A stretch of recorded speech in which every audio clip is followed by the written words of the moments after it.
Saudara-saudari terkasih di dalam Tuhan Yesus Kristus, semoga kita semua dalam keadaan sehat bersama keluarga. Saat ini marilah kita mendengarkan bacaan kitab suci dan renungan harian Jumat 4 September tahun 2020. Bacaan pertama. Bacaan dari surat pertama Rasul Paulus kepada jemaat di Korintus. Saudara-saudara, hendaknya orang memandang kami sebagai hamba Kristus dan pengurus rahasia Allah. Yang dituntut dari pengurus yang demikian ialah bahwa mereka nyata-nyata dapat dipercayai. Bagiku sedikit sekali artinya, entah aku dihakimi oleh kalian, entah oleh suatu pengadilan manusia. Malahan aku sendiri tidak menghakimi diriku. Memang aku tidak sadar akan sesuatu, tetapi bukan karena itulah aku dibenarkan. Yang menghakimi aku ialah Tuhan.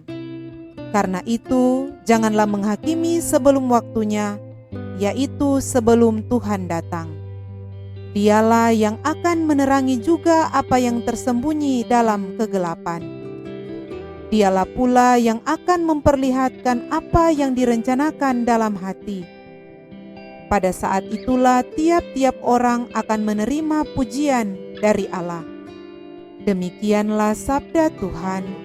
Syukur kepada Allah. Bacaan Injil. Inilah Injil Yesus Kristus menurut Lukas. Dimuliakanlah Tuhan. Sekali peristiwa, orang-orang Farisi dan ahli-ahli Taurat berkata kepada Yesus, "Murid-murid Yohanes sering berpuasa dan sembahyang, demikian pula murid-murid orang Farisi. Tetapi murid-muridmu makan dan minum." Yesus menjawab, "Dapatkah sahabat mempelai disuruh berpuasa selagi mempelai itu bersama mereka? Tetapi akan datang waktunya mempelai diambil dari mereka. Pada waktu itulah mereka akan berpuasa." Yesus mengatakan juga suatu perumpamaan kepada mereka. Tiada seorang pun mengoyakkan secari kain dari baju yang baru untuk ditambalkan pada baju yang tua. Sebab jika demikian, yang baru itu pun akan koyak. Apalagi kain penambal yang dikoyakan dari baju baru tidak akan cocok pada baju yang tua. Demikian juga tiada seorang pun mengisikan anggur baru ke dalam kantong kulit yang tua.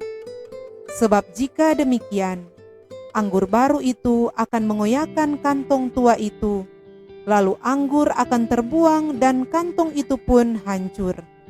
Tetapi anggur baru harus disimpan dalam kantong yang baru pula. Dan tiada seorang pun yang telah minum anggur tua ingin minum anggur yang baru. Sebab ia akan berkata, anggur yang tua lebih baik. Demikianlah Injil Tuhan. Terpujilah Kristus.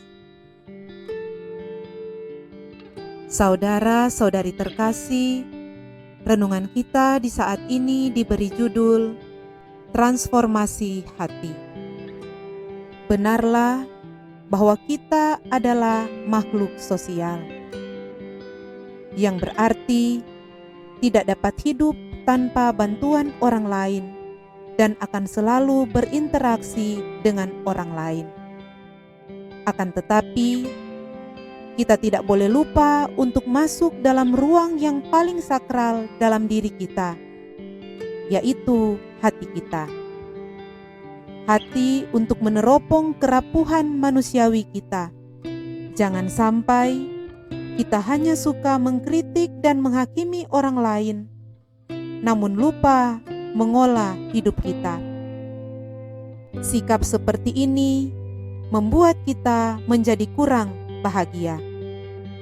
Karena energi kita lebih banyak kita gunakan untuk mengawasi dan menghakimi orang lain.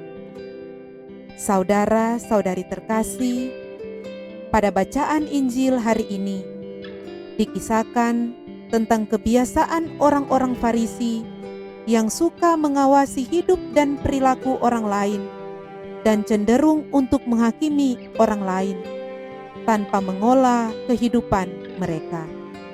Dikisahkan ketika orang-orang Farisi dan ahli-ahli Taurat berkata kepada Yesus tentang mengapa murid-murid Yohanes dan murid-murid orang Farisi sering berpuasa dan sembahyang, sedangkan murid-murid Tuhan Yesus makan dan minum.